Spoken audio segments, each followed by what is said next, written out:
സംഘർഷത്തിൽ വലിയ ആശ്വാസം പകർന്നുകൊണ്ട് ഇറാന്റെ ഊർജ്ജ കേന്ദ്രങ്ങൾക്കെതിരായ ആക്രമണങ്ങൾ 10 ദിവസത്തേക്ക് നിർത്തിവെക്കാൻ അമേരിക്കൻ പ്രസിഡന്റ് ഡൊണാൾഡ് ട്രംപ് ഉത്തരവിട്ടു. ഇറാൻ സർക്കാരിന്റെ അഭ്യർത്ഥന മാനിച്ചാണ് ഈ തീരുമാനമെന്നും ചർച്ചകളിൽ പുരോഗതിയുള്ളതായും ട്രംപ് അവകാശപ്പെട്ടിട്ടുണ്ട്.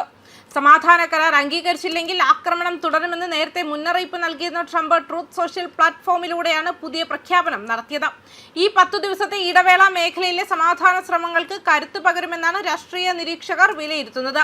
കഴിഞ്ഞ ഏതാനും ആഴ്ചകളായി ഇറാന്റെ എണ്ണ ഊർജ്ജ നിലയങ്ങൾക്ക് നേരെ അമേരിക്കയും ഇസ്രായേലും ശക്തമായ ആക്രമണങ്ങൾ നടത്തി വരികയായിരുന്നു. ഇറാന്റെ സാമ്പത്തിക സൈനിക ശേഷി തകർക്കുക എന്നതായിരുന്നു ഇതിന്റെ ലക്ഷ്യം. ഇതിന് തിരിച്ചടിയായി മേഖലയിലെ US സൈനിക കേന്ദ്രങ്ങൾക്കും സഖ്യകക്ഷികളുടെ അടിസ്ഥാന സൗകര്യങ്ങൾക്കും നേരെ ഇറാൻ മിസൈൽ ഡ്രോൺ ആക്രമണങ്ങൾ നടത്തിയിരുന്നു. ഇത് മേഖലയെ ഒരു വലിയ യുദ്ധത്തിലേക്ക് നയിക്കുമെന്ന ആശങ്കകൾക്കിടയിലാണ് 10 ദിവസത്തെ ഈ ഇടവേള വരുന്നത്. ഈ 10 ദിവസത്തെ സാവകാശം ഒരു സമ്പൂർണ്ണ വെടിനിർത്തലിലേക്ക് നയിക്കുമോ അതോ താൽക്കാലികമായ ഒരു അയവ് മാത്രമാണോ എന്നത് വ്യക്തമല്ല. ഈ താമസം നീട്ടുന്നതിനായി പ്രത്യേക നിബന്ധനകളൊന്നും ട്രംപ് മുന്നോട്ട് വച്ചിട്ടില്ല. എങ്കിലും ഇറാന്റെ അഭ്യർത്ഥന പ്രകാരമാണ് ഇതെന്ന പരാമർശം ഇരു രാജ്യങ്ങളും തമ്മിൽ നേരിട്ടോ അല്ലാതെയോ ഉള്ള ആശയവിനിമയം നടക്കുന്നുണ്ടെന്നതിന്റെ സൂചനയാണ്.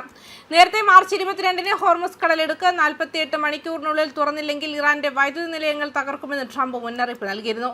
ഏറ്റവും വലിയ പവർ പ്ലാന്റുകൾ ഉൾപ്പെടെ തകർക്കുമെന്നായിരുന്നു ഭീഷണി. എന്നാൽ തൊട്ടടുത്ത ദിവസം തന്നെ ചർച്ചകൾ ക്രിയാത്മകമാണെന്ന് വിശേഷിപ്പിച്ച ട്രംപ് ആക്രമണം 5 ദിവസത്തേക്ക് നീട്ടിയിരുന്നു.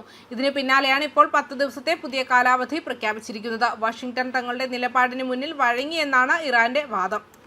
അതേസമയം പശ്ചിമേഷ്യയിൽ യുദ്ധം രൂക്ഷമാകുന്നതിനിടെ ഇറാന്റെ നയതന്ത്ര തന്ത്രങ്ങളെയും സൈനിക ശേഷിയെയും പരിഹസിച്ച് അമേരിക്കൻ പ്രസിഡന്റ് ട്രംപ് രംഗത്തെത്തിയിരുന്നു. ഇറാൻ അമേരിക്ക യുദ്ധം ആരംഭിച്ചതിന് ശേഷമുള്ള ആദ്യ ക്യാബിനറ്റ് യോഗത്തിലാണ് ട്രംപിന്റെ ഈ വിവാദ പരാമർശം. ഇറാനികൾ യുദ്ധം ചെയ്യുന്നതിൽ അത്ര മിടുക്കരല്ലെന്നും എന്നാൽ ചർച്ചകളിൽ അതിസമർത്ഥരാണെന്നുമാണ് ട്രംപ് വിശേഷിപ്പിച്ചത്.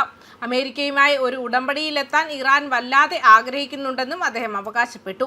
ഇറാനികൾ യുദ്ധം ചെയ്യുന്നതിൽ അത്ര മിടുക്കരല്ല, എന്നാൽ ചർച്ചകളുടെ കാര്യത്തിൽ അവർ അതിസമർത്ഥരാണെന്നാണ് ട്രംപ് പറഞ്ഞത്.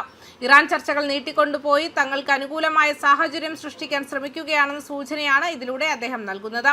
വാഷിംഗ്ടൺ ഒരു നയതന്ത്ര പരിഹാരത്തിനായി തിരക്ക് കൂട്ടുന്നു എന്ന റിപ്പോർട്ടുകൾ ട്രംപ് തള്ളിക്കളഞ്ഞു. പകരം ഇറാനാണ് ചർച്ചകൾക്കായി സമ്മർദ്ദം ചെലുത്തുന്നതെന്നും സമാധാന ഉടമ്പടിക്ക് അമേരിക്ക തയ്യാറാണോ എന്ന് താൻ ആലോചിക്കേണ്ടിയിരുന്നു എന്നും അദ്ദേഹം പറഞ്ഞു. പശ്ചിമേഷ്യയിൽ സമാധാനം കൊണ്ടുവരുന്നതിനായി അമേരിക്ക മുന്നോട്ട് വെച്ച ഉടമ്പടി ഇറാൻ തള്ളിയതിന് പിന്നാലെയായിരുന്നു ഈ പ്രതികരണം വന്നത്. ന്യൂസ് ഡെസ്ക് കർമ്മ ന്യൂസ്.